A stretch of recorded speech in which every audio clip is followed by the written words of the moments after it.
আপনারা স্পষ্ট জেনে নেন, এক ওয়াক্ত সালাত যে ছেড়ে দেয় সে কি হয়ে যায়?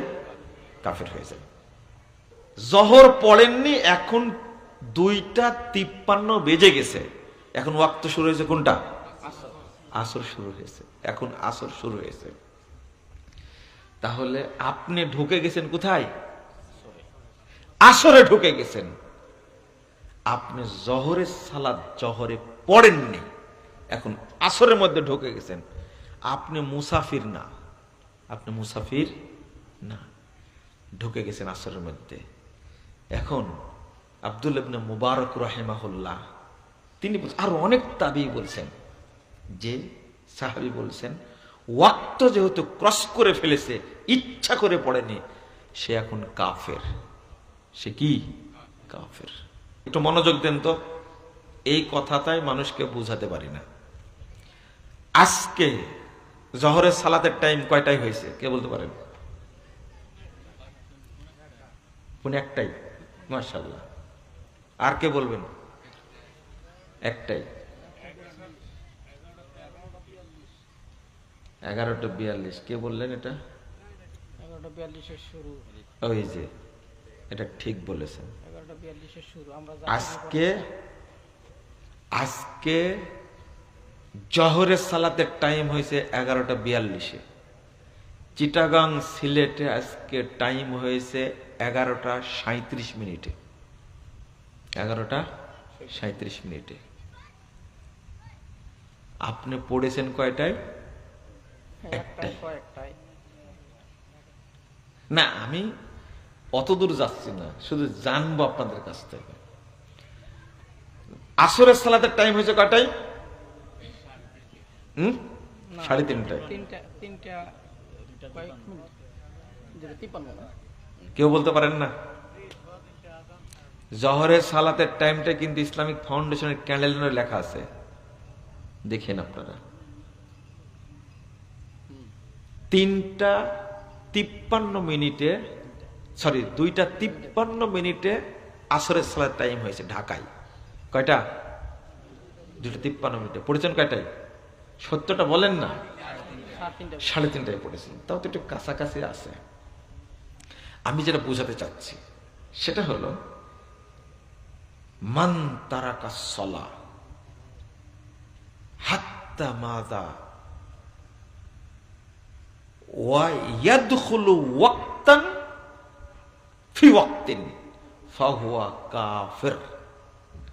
আমি যেটা বোঝাতে চাচ্ছি, জহরটা পড়েননি ইচ্ছা করে, বিগাইরি উযরিন, ইচ্ছা করে জহরটা আপনি পড়লেন না, কোনো কারণ ছাড়া ইচ্ছা করে। আপনি আইসিইউতে ছিলেন না, সিসিইউতে ছিলেন না, লাইফ সাপোর্টে ছিলেন না, অ্যাক্সিডেন্ট করেননি, ঘুমাইছিলেন না, কিচ্ছু না, গল্প করছিলেন আর নিজের কাজ নিয়ে ব্যস্ত ছিলেন, কোনো প্রয়োজনই ছিল না। তো জহর পড়েননি, এখন 2:53 বেজে গেছে, এখন ওয়াক্ত শুরু হয়েছে কোনটা? আসর শুরু হয়েছে, এখন আসর শুরু হয়েছে। তাহলে আপনি ঢুকে গেছেন কোথায়? আসরে ঢুকে গেছেন। আপনি জহরের সালাত জহরে পড়েননি, এখন আসরের মধ্যে ঢুকে গেছেন। আপনি মুসাফির না, আপনি মুসাফির না, ঢুকে গেছেন আসরের মধ্যে। এখন আব্দুল্লাহ ইবনে মুবারক রাহিমাহুল্লাহ তিনি আরো অনেক তাবী বলছেন যে সাহাবী বলছেন ওয়াক্ত যেহেতু ক্রস করে ফেলেছে, ইচ্ছা করে পড়েনি, সে এখন কাফের। সে কি? কাফের। আমি কিন্তু সারা সপ্তাহ পড়েনি সালাত, তার জন্য বলছি না, কিন্তু শুধু জুমার দিন পড়ে তার কথা বলছি না, শুধু ঈদ পড়ে বছরে 2টা তার কথা বলছি না।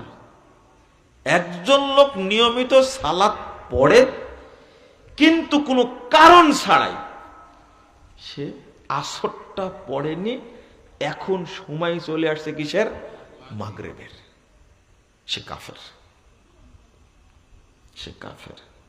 এখানে একটা হাদিস বলবো, আপনি কি বুঝলেন তো বিষয়টা? জহর পারে আসরের টাইম চলে, এখন কি করবেন? উত্তর দেন, উত্তর দেন। জহরটা কাঁচা পড়বেন, ভালো করে বুঝেন, এটা সালাত তো। বলেন আপনাদের কথা শুনে তারপর উত্তর দিব। আগে আসর পড়ে জহর পড়বেন, আপনি কি বলছেন? আগে জহর পড়ব তার আসর পড়ব? হ্যাঁ বলেন বলেন, আগে আসর তারপরে জহর?